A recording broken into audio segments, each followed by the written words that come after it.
Em Toma, reinterpretado criticamente sob o título A Foca no Armário, o que se revela com maior força não é apenas o uso do absurdo como ferramenta narrativa, mas a forma como o silêncio, a acomodação e a normalização do desconforto se transformam em um tipo de violência cotidiana, discreta e socialmente aceitável. E o filme constrói essa percepção sem recorrer a choques explícitos, apostando em uma progressão lenta, quase sufocante, onde cada gesto banal contribui para a manutenção de uma situação eticamente insustentável. E desde o início fica claro que a foca não é um acidente isolado, mas um elemento que expõe uma estrutura de convivência baseada em evitar conflitos a qualquer custo, mesmo quando esse custo recair sobre um ser vulnerável. E essa escolha temática aproxima o filme menos de uma comédia absurda tradicional e mais de um estudo social camuflado de humor, onde o riso funciona como mecanismo de defesa tanto para os personagens quanto para o público, e essa função do humor é central para compreender a proposta da obra, porque o filme parece perguntar constantemente até que ponto rimos para não agir, e até que ponto leveza aparente serve como anestesia moral,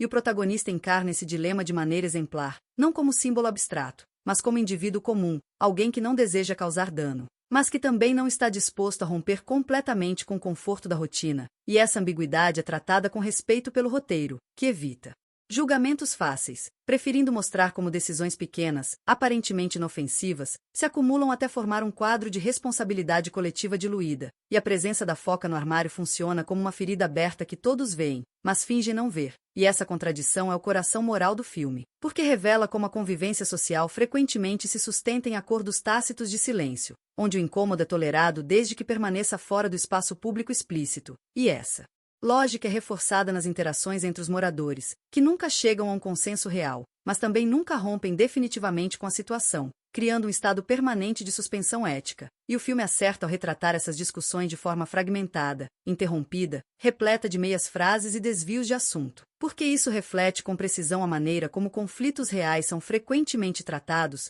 não por meio de enfrentamento direto, mas por desgaste gradual, e a direção contribui para essa leitura ao privilegiar planos fechados e espaços limitados, reforçando a sensação de confinamento não apenas físico, mas psicológico, onde os personagens parecem presos às próprias justificativas, e a ausência de uma trilha sonora enfática permite que o silêncio ganhe peso dramático, transformando cada pausa em um lembrete incômodo daquilo que está sendo evitado. E a foca, enquanto corpo presente, nunca é romantizada, permanecendo como elemento de atrito, algo que não se integra ao espaço doméstico e que por isso mesmo denuncia a artificialidade da normalidade mantida à força. E essa recusa em suavizar a metáfora impede leituras escapistas, obrigando o espectador a confrontar a materialidade da situação, e ao longo do filme, torna-se evidente que o maior medo dos personagens não é o sofrimento da foca, mas a exposição pública do problema, porque torná-lo visível implicaria assumir falhas, responsabilidades e escolhas difíceis, e essa dinâmica ecoa fortemente em contextos sociais mais amplos, onde injustiças persistem não por desconhecimento,